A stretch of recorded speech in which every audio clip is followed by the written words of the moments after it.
Now let's listen to Senator Susan Collins of Maine. Difficult, and that's why it's important that there be a very thorough interview and that we see both individuals respond to the allegations. There are an awful lot of questions, inconsistencies, gaps, and that's why, to be fair to both, we need to know what happened. It's my understanding that the staff is doing interviews or has proposed to do interviews, and then that, I assume, would be the prelude to some sort of hearing. Senator Collins, how did you believe Dr. Ford?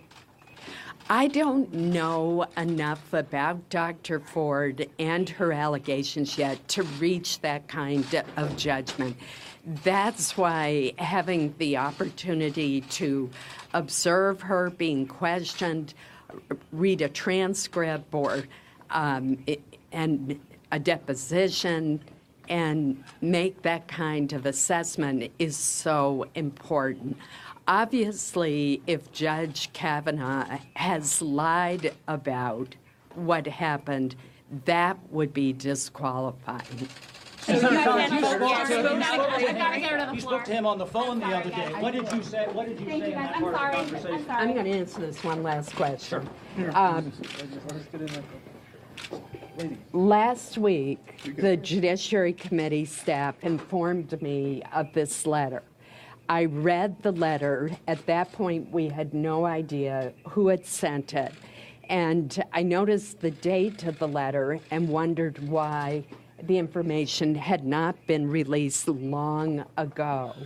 I asked Judge Kavanaugh when I had my final hour-long telephone call with him on Friday about the letter and the allegations that it contained. He emphatically denied that the allegations were true.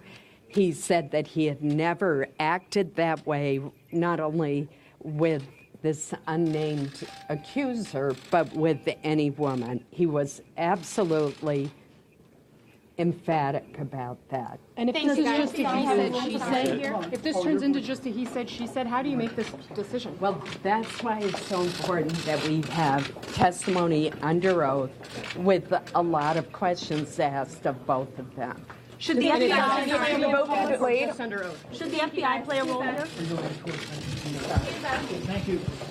Senator Susan Collins, Republican of Maine, and one of the key swing votes in the Senate when it comes to the Kavanaugh Supreme Court nomination, saying that both the accuser of Kavanaugh and Kavanaugh need to testify under oath about this incident that the accuser alleges took place in around 1982. My panel's still with me.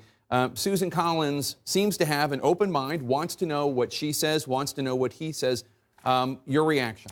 You know, Susan Collins has positioned herself as someone who's a champion of women's rights, a defender of women. But I can tell you that a number of folks have been disappointed in the way that she has handled the Kavanaugh nomination, particularly some of her constituents. I think this is something that her constituents would like, are happy to hear from her, but they'll be watching her. It's not enough to make these grand statements and gestures if you are not going to back it up with action. What else does Susan Collins need to hear? And I just, on this point that, you know, Mitch McConnell made about regular bipartisan order and process, I'd like to remind everyone that after Judge Scalia's death, Mitch McConnell kept that seat open, the Supreme Court seat that it was President Obama to fill, for 422 days. It's been 46 days since Justice Kennedy has retired. Why are we rushing? But I did think she said something important in that clip. She says, if he's lying, that's disqualifying. If there's any wiggle room in his story, she's going to vote against him. That's what she said in this clip. And I think that's important. What I do not want to hear Republican senators go on and on about is the timing.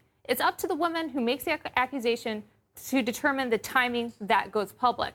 That said, they should instead be saying, if anyone else has any other information that needs to go public, we need to get it now. We're going to delay this for a week. We want to gather up as much information as we can, because if someone else has information that could possibly change votes, come to us now, and then shut up and listen.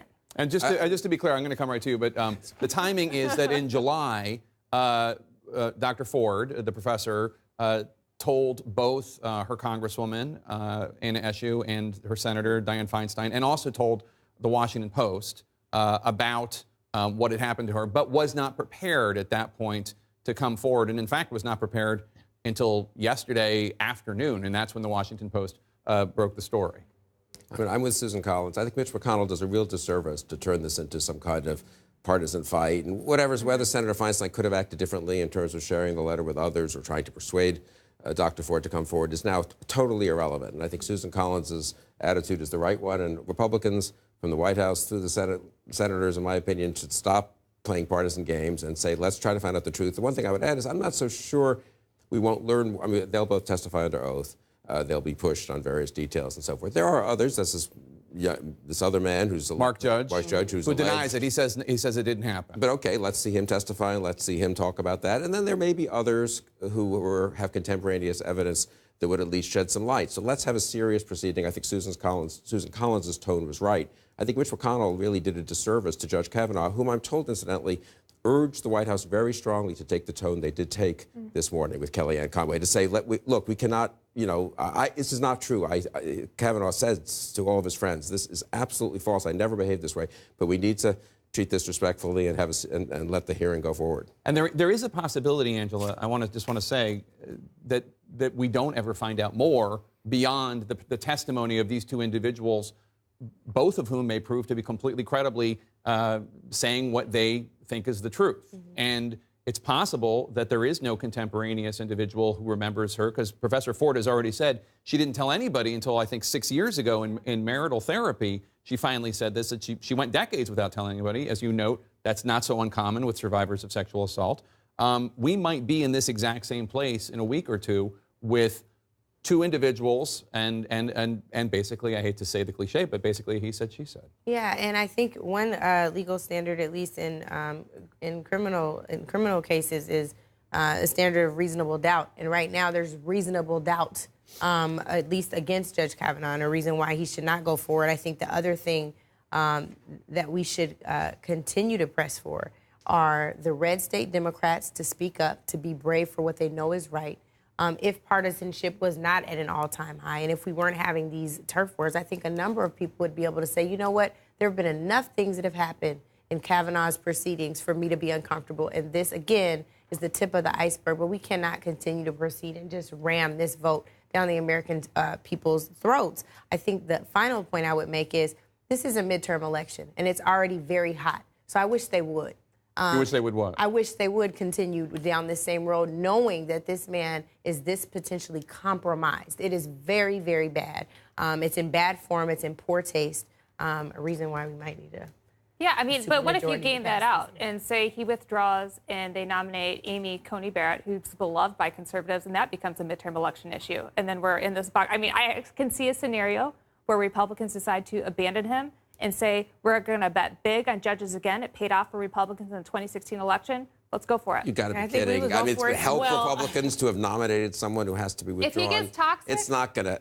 If he's not telling the truth, he's not telling the truth. He will be abandoned, and he should be abandoned by Republican senators. Yeah. If he's telling the truth and the evidence seems predominantly on his side, he should be supported. If, as you suggest, it really remains a genuine uncertainty and dilemma, then people have to make up their own minds. I think folks have to think about, and I hate to put this in political terms, but we might as well. This midterm election will be decided by women, suburban white women and black women and Latino women all over this country. If I was a GOP strategist, I would not be encouraging folks to put all their bets in the basket of someone that has been credibly accused at this point. Regardless, start over. Regardless of whether, folks can have that conversation, I guess, about they want to see more facts. But if I am a woman sitting in, the suburb of Georgia or in Ohio or Omaha, Nebraska, District 2, where Kara Eastman is running to unseat Don Bacon, I am looking at this seriously and saying, in this day and age, is this the treatment that women deserve? Is this who we have put? I think I want to send somebody else to Congress to have my back.